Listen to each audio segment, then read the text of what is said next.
afternoon everyone. Welcome to my channel Dhoni Classes. So from today I'm going to start 7th class NCERT books history's first chapter. The name of the chapter tracing changes through 1,000 years. Okay, so before starting chapter I want to say all of you anything that in history you are studying a history in a three category. It means that ancient, medieval and that modern history. Okay, so in 7th class you have to discuss the medieval history. Here आपको 7th standard में medieval history का पूरा discussion करना है, समझना है. And history क्या है, what is history. Last 6th class में आप अच्छे से पढ़ चुके होंगे हिस्ट्री क्या है. History is a study of about our past, है ना. हिस्ट्री की स्टडी हम क्यों करते हैं, because by the studying history we can get the information, we can learn something. Clear. So now in this lecture this chapter tracing changes through 1,000 years, ये chapter को मैं 2 वीडियो में कंप्लीट करूँगी. आज फर्स्ट वीडियो है. First video में मैं आपको इस चैप्टर्स के 2 पॉइंट्स पर मैं डिस्कशन करूँगी. So as you know that I wrote a one word here, one line here, 700 to 770 AD. Clear. So I hope that you have already knew about the AD, the meaning of AD. AD का मतलब एनो Duminy, है ना. यानी ये जो study है ये Jesus के बर्थ के बाद की कंडीशन है. यानी अभी करंट में 2020 चल रहा है. So we are studying the year 700 to 17. यानी हम इस चैप्टर में 700 से 17 तक का पूरा डिस्कशन करेंगे. इस चैप्टर में क्या आपकी हिस्ट्री के 7th क्लास के स्टैंडर्ड में आपको इन ईयर्स की इंसिडेंट की, इन ईयर्स की घटनाओं को ही पढ़ना है. Clear. So should we start. That title is given here, tracing changes through 1,000 years. यानी 1,000 years में 700 से 17 देख लीजिए यहाँ लिखा हुआ है. इस पीरियड के बीच में बहुत सारे जो चेंजेस हुए, उस चेंजेस को, के इंसिडेंट को उसमें पढ़ना है 7th क्लास में. इसके पहले का मतलब 700 से बिफोर का आप 6th स्टैंडर्ड में पढ़ चुके हो. मतलब अर्ली मैन से लेकर 699 तक के पूरे इंसिडेंट, इंडिया की पूरी, इंडिया में कौन आया था, मौर्य डायनेस्टी कौन थी, वो द मौर्य डायनेस्टी, दैट गुप्त डायनेस्टी, ये सब आप 6th स्टैंडर्ड में पढ़ चुके हैं. क्लियर. 7th स्टैंडर्ड में आपको 700 से लेकर 70 AD तक पूरा पढ़ना है. क्लियर. सो एनसीईआरटी की जो बुक्स आपकी, उसकी बिगनिंग है फर्स्ट पेज में. फर्स्ट पेज के बिगनिंग में फर्स्ट लाइन यहाँ गिवन है, और वो लाइन क्या रिप्रेजेंट कर रही है, केवल वो लाइन इम्पॉर्टेंट है जिससे पूरा टाइटल, पूरे चैप्टर्स आपको क्लियर हो जाएगा. Just you have seen one map here. एक मैप आपको यहाँ दिखाई दे रहा है ना. इस मैप में ये बताया गया है कि this map was that sketch by the cartographer, geographer, Arab geographer al Idrisi. ठीक है. 1154 CE का इंसिडेंट है. सी मतलब कॉमन एरा. ये जो AD है, AD को हम CE से भी रिप्रेजेंट करते हैं. ठीक है. तो ये मैप उन्होंने बनाया, है ना.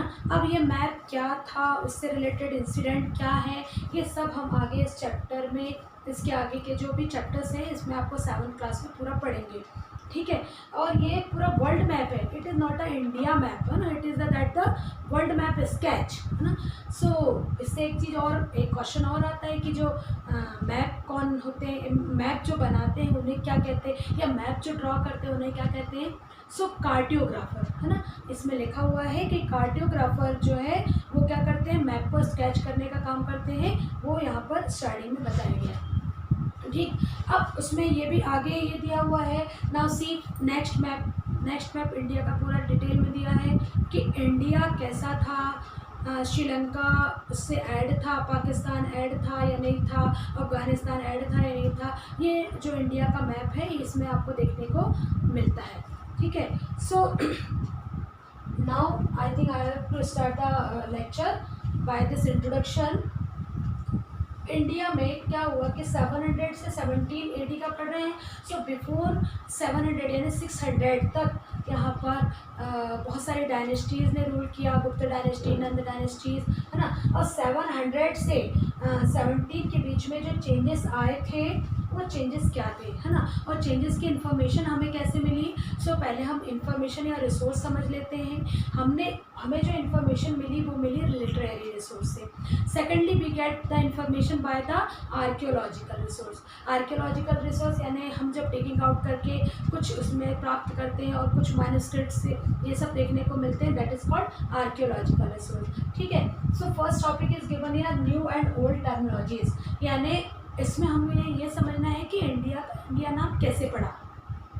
ठीक है। इंडिया को और भी कई नामों से जाना जाता है, हिंदुस्तान या फिर भारत या इंडिया, अलग अलग नाम से जाना जाता है। ठीक है। सो इंडिया नाम बेसिक पढ़ने का एक रीज़न है। So just I am drawing a map, so rough map I am drawing here, you have to see that map, C.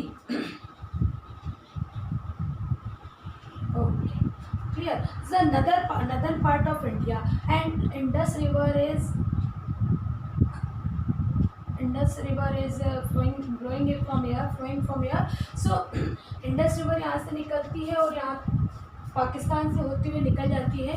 So Indus it means that they said that Indus they convert it is that the Hind, है ना.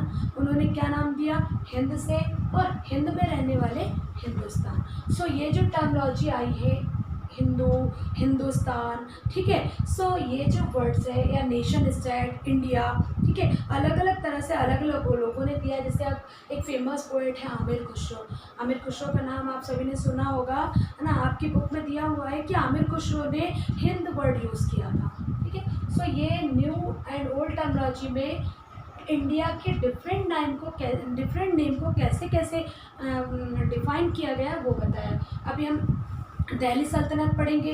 दिल्ली सल्तनत में भी इसका नाम first time use किया गया था. हिंदुस्तान नाम किसने यूज़ किया वो हम पढ़ेंगे. ठीक है. फिर उसके बाद और भी है न्यू एंड ओल्ड टर्मोलॉजी में कि भारत नेम कैसे पढ़ा. तो भारत आपको 6th क्लास में आपने पढ़ा था, जनपद, महाजनपद, ऐसे ग्रुप्स होते थे पीपल्स के. तो एक उसमें से एक भरत ग्रुप था, जो जितने 16 जनपद होते थे ना, उसमें महाजनपद थे. फिर जनपद डिवाइडेड थे.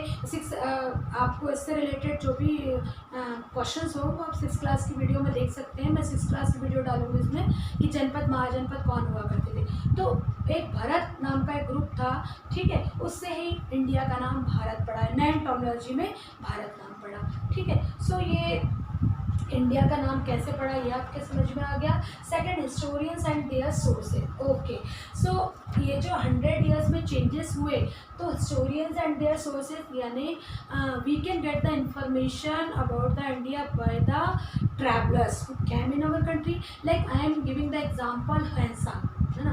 ह्वेनसांग, फाहियान, मेगस्थनीज ने इंडिका लिखी थी, है ना. वो लोग क्या करते थे, यहाँ आते थे, यहाँ जो रूलर रूल करते हैं उनकी पूरी बायोग्राफी लिखा करते थे, कुछ इंडिया के बारे में लिखा करते थे. तो ये सब ट्रैवलर के सोर्स जो है, रिसोर्स है, उससे भी हमको इसकी इंफॉर्मेशन मिलती है.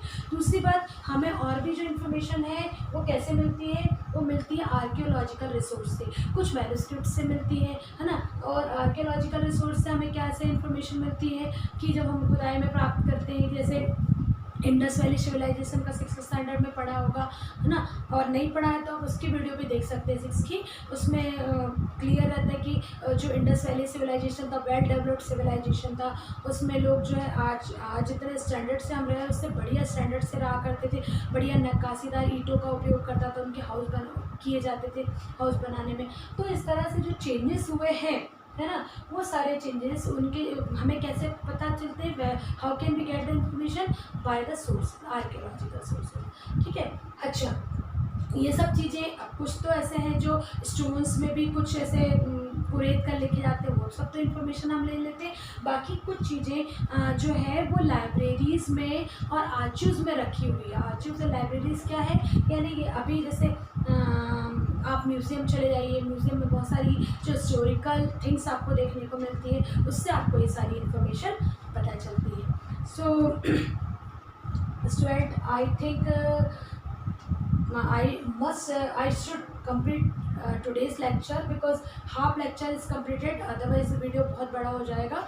सो सेकंड वीडियो मैं इसका सेकंड पार्ट जो है वो जल्दी डाल दूँगी और ये चैप्टर हमारा 2 पार्ट में कंप्लीट हो जाएगा. सेकंड पार्ट में हम पूरा समझेंगे कि 700 से 17 ईयर्स तक कौन कौन से रूलर्स ने रूल किए थे और क्या चेंजेस हुए थे. ठीक है. सो have a nice day student. I hope this you like this video. If like, so like and subscribe my channel. Thank you. Have a nice day.